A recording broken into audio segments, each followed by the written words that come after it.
समझता सुमन है, भावरों की नीयत समझती है कलियां। आशिक नीयत को आशिक ही समझे, संवारा करे जो हसीनों की गलियां।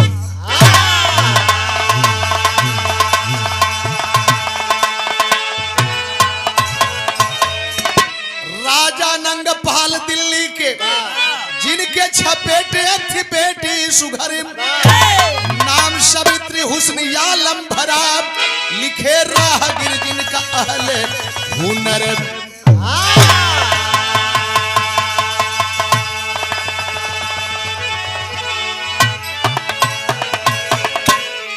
दिल्ली के राजा नंगपाल 6 बेटे, एक ही बिटिया, बड़ी खूबसूरत है।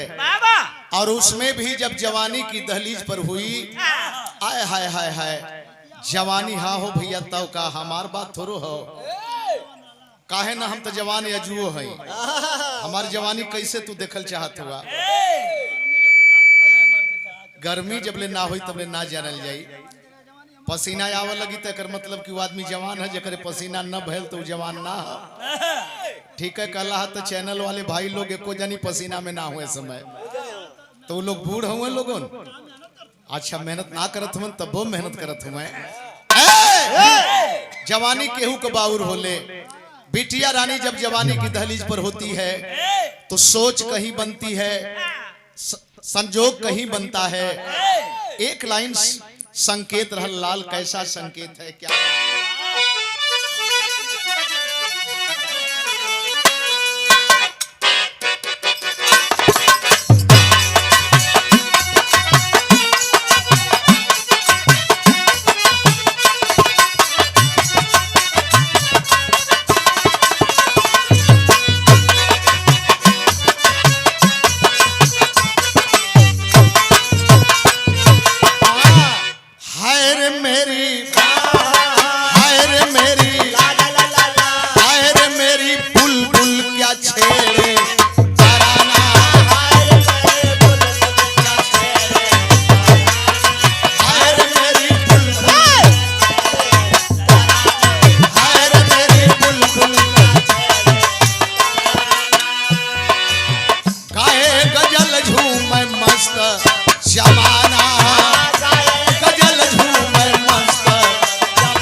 कमल सागर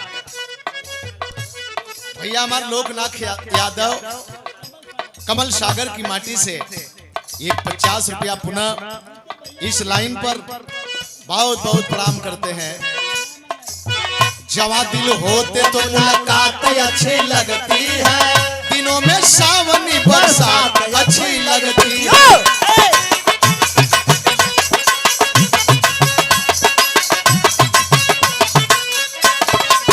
एक दिन सावित्री जब बाग घूमने आई, अचानक जिस्म से किसी के जाके टकराई।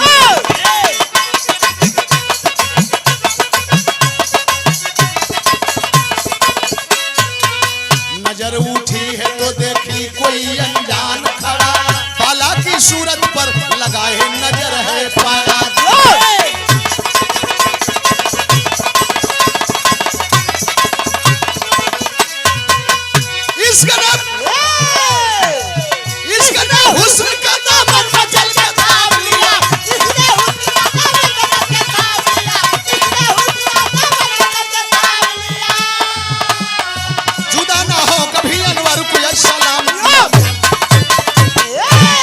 मैंने बताया कि जवानी की दहलीज पर है, शरीर में सुंदरता, चंचलाहट बढ़ गई।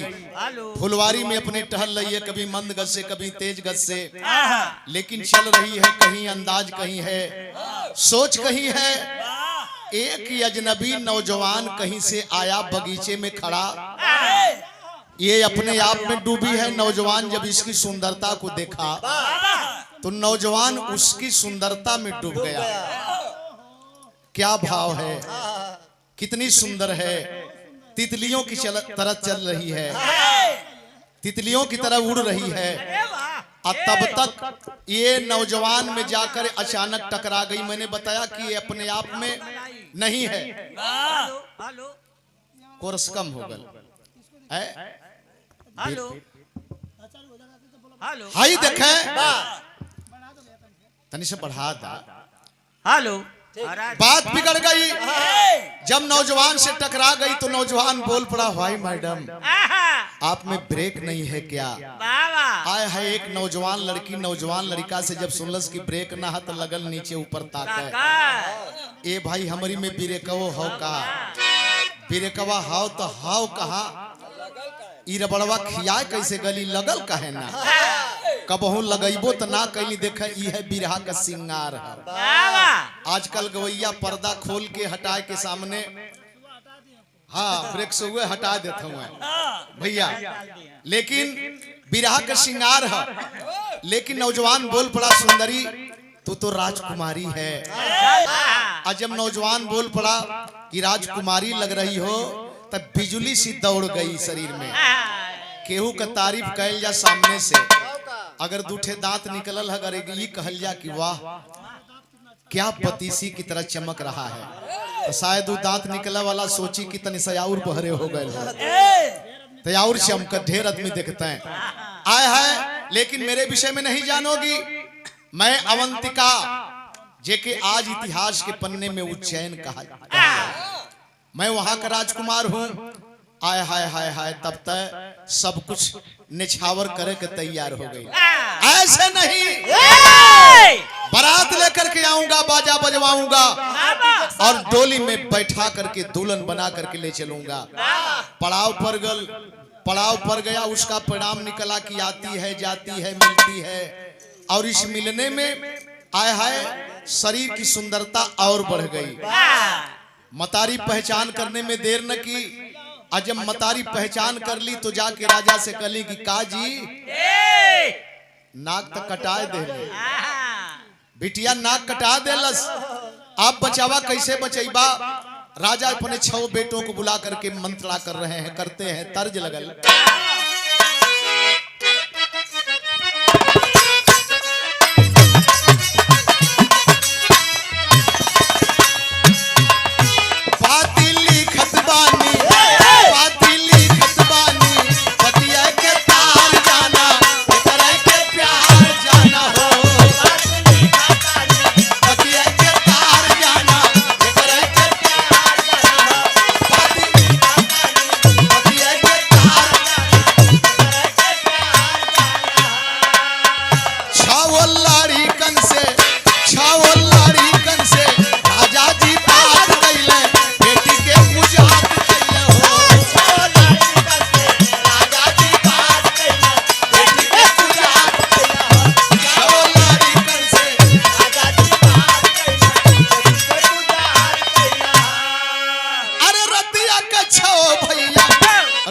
रचनवा मेला देखावे चलल बहिन के पिरनवा, जनली साबित्री ना बाबूजी घाट कैले, बेटी के पूजात कैले,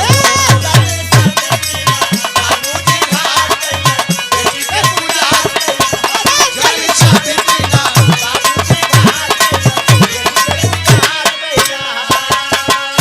मंत्रणा में तय करते हैं बेटा न रहे बांस न बजे बंसुरी, हम न्याय प्रिय हैं। मंत्रणा के हिसाब से फैसला करके सुबह में रथ सजाए, 6 भाई अपने बहन को बैठा करके मेला दिखाने के बहाने लेकर के निकल पड़े। और जब चल पड़े बहुत दूर गए, और जब बहुत दूर गए मेरे दोस्त तो देखा एक लाइन तर्ज लगल। कैसन तर्ज लगल?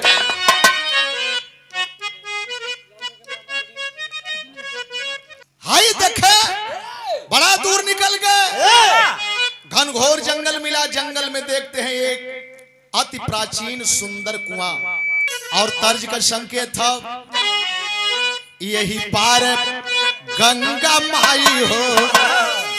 तर्ज तो बड़ा सुने की मिलत था, तर्ज बहुत सुने की मिलत था।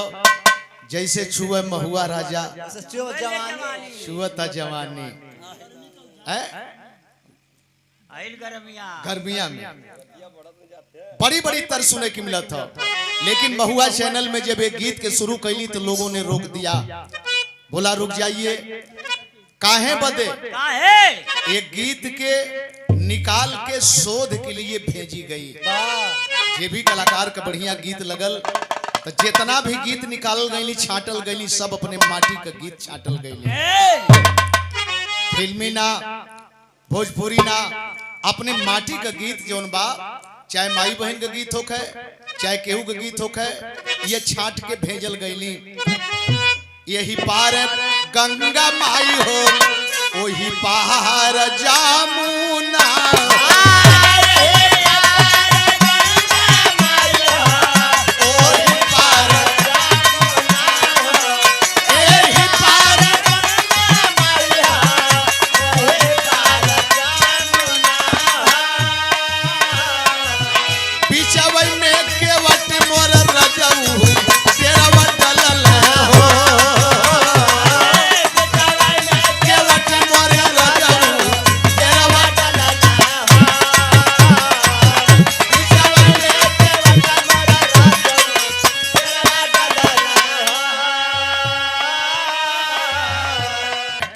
होता क्या है मेला दिखावे चललन बहिनी के बीरानावा मेला दिखावे चललन बहिनी के बीरानावा मेला दिखावे चललन बहिनी के बीरानावा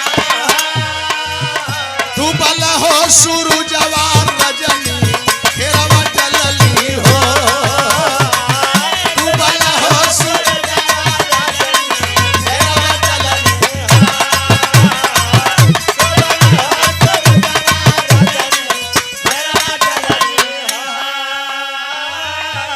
सूर्यास्त होने लगे जब अंधेरा छा गया मेरे दोस्त तो सोचे कि इसी कुएं की जगत पर पड़ाव डालें विश्राम करेंगे सुबह होगा तो यहाँ से प्रस्थान करेंगे।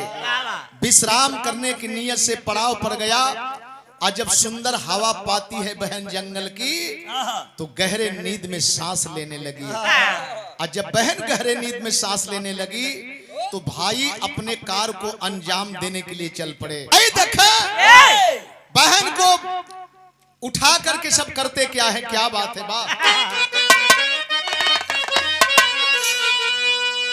रतिया कछाओ भैया रचल रचन से अरे बहिनी के डाली दिहल गहिरे कुआना सोचल कि मरी जई है डूबी करके पनिया में रातों रात चली भइले अपने भावना। बहन नींद में खर्राटा भर रही है उठा करके गहरे कुआं में के जल में फेंक दिए। जाओ न रहोगी न तो कलंकित हम लोग होंगे। लेकिन बाहर समय लेकिन वो कुमारी आकिन चोटियों न लागल तनिको माया भगवान के देखाइल बिया बनवा जैसे कोई फूलवा की अरे सेज पर सुताई दिहल बच गई है गर्भवा के अलहरा सुमनावा। आय हाय हाय हाय हाय यही के कहल जला कि जाको राखे साइया मार सके ना कोई बाल न बाका कर सके जो जग बैरी होए। अब वही मर्दह में महाहर में आग लग गई बस में और पता चलल कि मतारी फेंका गई बच्ची फेंका गई। हाँ बच्चिया के फेंक के अपने जल गए।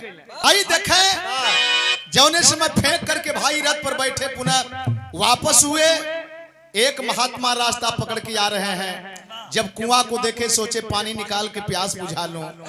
नौजवान युवती को देखे वो लड़किया के निकाल के बहरे कह दिले, और जब निकाल के बहरे कह सवाल कर देती है बेटी, आप कौन हो बाबा निकालने वाले?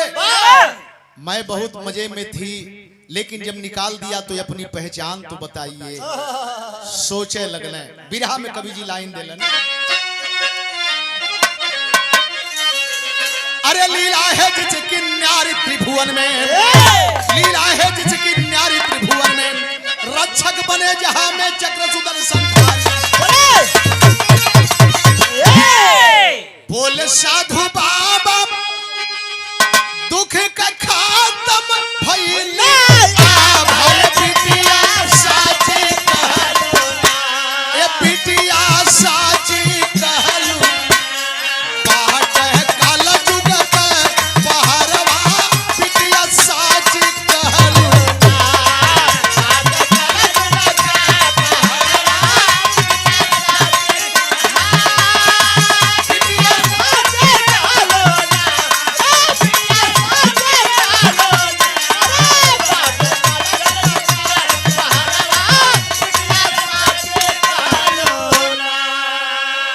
लेकिन इतना ना कहला कि बेटी हमारे विषय में का जानल चाहती है? कहला बाबा पहचान जानल चाहते हैं, परिचय बताओ, तुम क्या बता रहे हैं? कैसे कह बताई कौन कैली कर नाम, अरे इतना जाना हम द्वापर कम भाटिया सता में बिटिया साची कहलो, ये बिटिया साची कहलो, सब पापी धीरे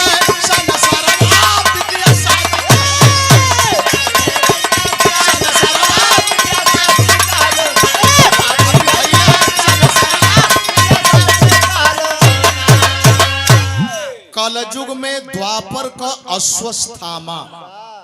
हाँ बेटा, तीन ये लोग हमन बचल रहल गए, कुलगुरु कृपाचार्य कृत वर्मा अश्वस्थामा। दो आदमी अपनी अपनी जगह ले लिए, मेरी जगह ये बनी बेटा। अब तो जान गई चली जा कलश की बाबा, अब तो और ना जाए, अब तो तू ये जगह हमरे बदे हो।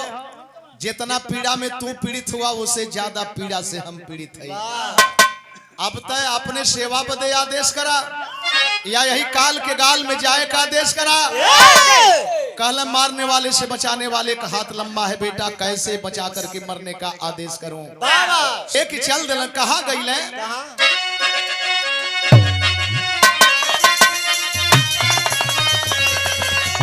अरे सावित्री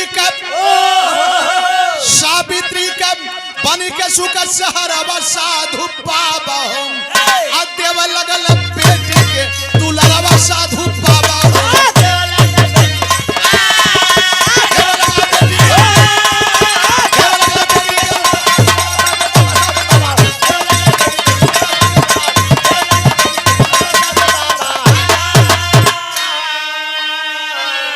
अरे हुआ वही सावित्री तन से एक पुत्र बलशाली हो, धीरे धीरे 7 वर्ष का उम्र हो गई पाली हो। देखे सस्वी पालक का चेहरवा साधु पाबा हो, सिखाई दिल कुल अपन हुनरवा साधु पाबा हो।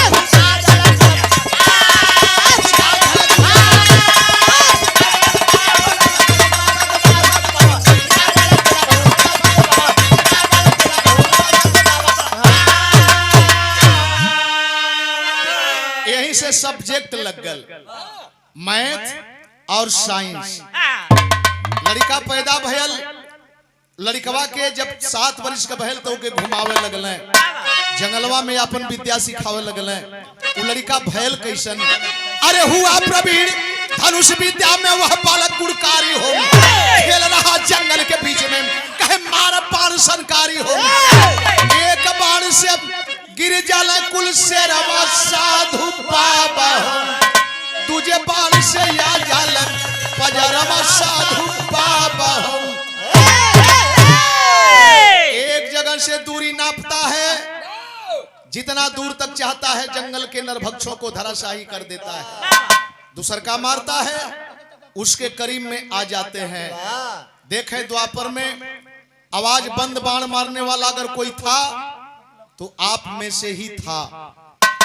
और ये बच्चा जंगल में मंगल ला दिया, जंगल में अनेकता में एकता ला दिया। हम आदमी हैं या पढ़ लिख करके भी एकता ना बना पावत है, और जंगल में पशु पक्षियों के बीच में एकता ला दिया। सबके साथ में खेलता है, किसी से कोई दुश्मनी नहीं। लेकिन ये क्रम कितना दिन तक चला, कैसे चला, आखिर होता क्या है?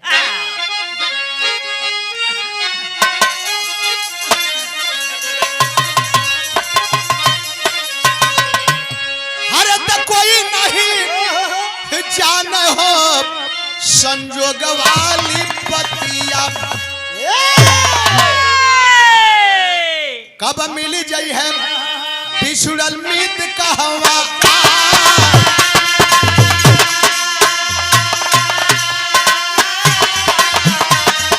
एक दिन सोमेश्वर हो चौहान वही बना, खेल का शिकार गइल रहिया भुला। पहुंच गइल बालक हम करत बाकी लोला, के आचार के चम्मा गइल था।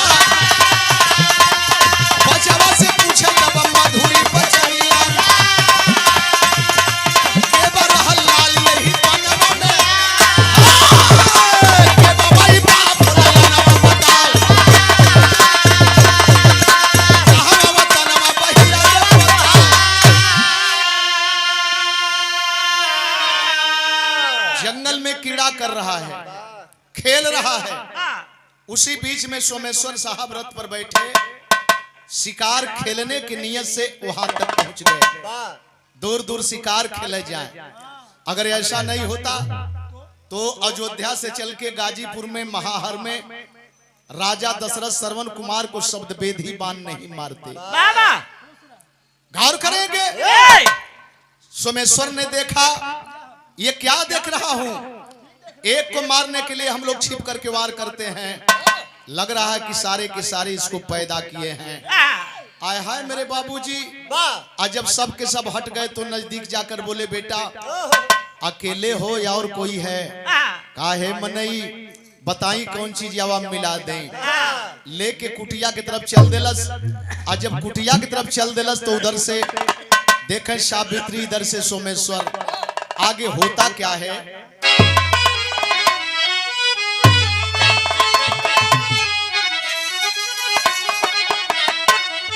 हरे देव जोग से आ गई संजोग के घड़ी, रहली सावित्री गुजरिया दुआरी में खड़ी।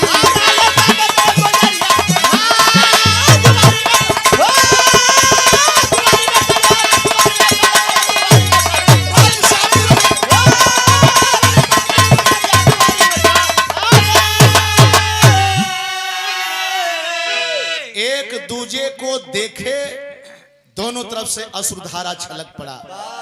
अरे ये तो मेरी वही महबूबा है जो बाग में मिली, वादा किया, लेकिन इतना दिन के बाद यहाँ मिल रही है। ये भी पहचान गई कि तो वही है।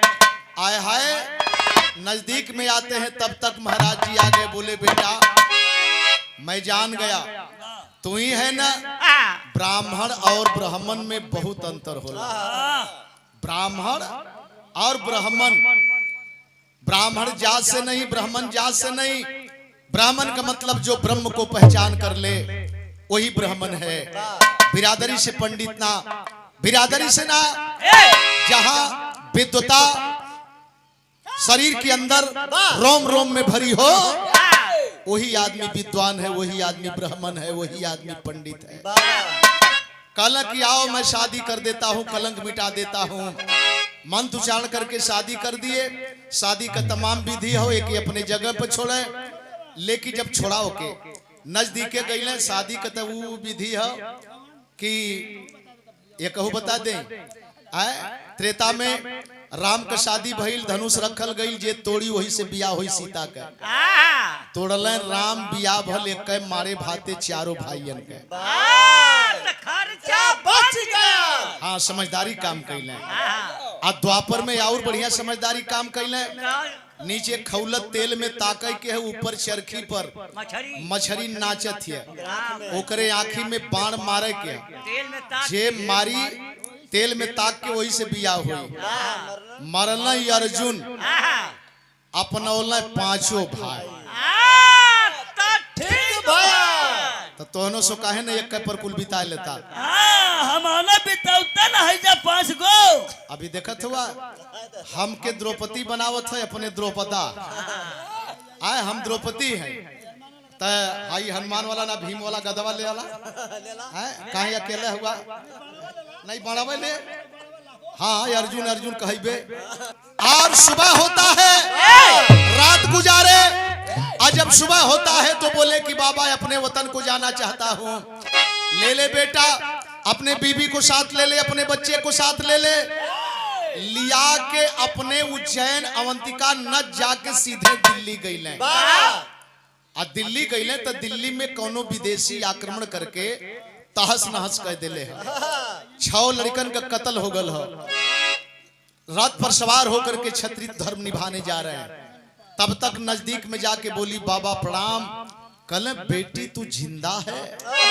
हाँ बाबा मैं जिंदा हूँ। अवाक हो गए, कहला कि इस गद्दी को संभार बिटिया, अब तेरा बाप जा रहा है मगर आएगा नहीं। दुश्मन भारी है कलश की, जब लड़ाई में गईले से पहले ही भयभीत हो गईला, तब लड़ाई में मत जा। एक काम करा बाबा, अगर जीतल चाहत हुआ जंग तो यही लड़िकवा के सेनापति बनाए के देखा। कन बालक है, एकर पहचान लड़ाई का मैदान करी। आज जब मैदान करी तो हुआ क्या कि आदेश, तब उस बच्चे को राजा अनंगपाल, अरे सोमेश्वर के साथ पहुंचे युद्ध क्षेत्र, तत्काल तोड़लस दुश्मन के बजरिया दुआरी पर खड़ी। एक के बाण मरलस, बहु तेरे होके खदेड़े लगे। तनिके भर में मैदान खाली, लड़का हंसत, सोमेश्वर साहब देखत हुए और अनंगपाल देखत हुए, मैदान खाली। वापस आवत हुए सोचे लगले कि लड़का अब लड़का ना है, अब ही गद्दी लायक हो। जौन बेटी कहलस या तो वापस आए तो करते क्या है, वापस आए तब जाने ये बालक ना भगवान, वही बनम दिल्ली का राजा पृथ्वीराज चौहान, जब मारे शब्द भेद कतरिया दुआरी पर खड़ी।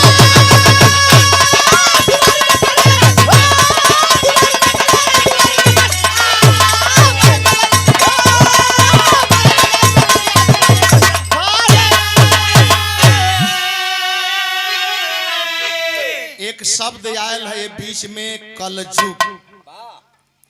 कलजुग का मतलब, सतयुग में अगर कहीं ए ढंग के लोग रहले, त्रेता में ए ढंग के लोग रहले, द्वापर में ए ढंग के लोग रहले, तो कलजुग केहू से पीछे ना।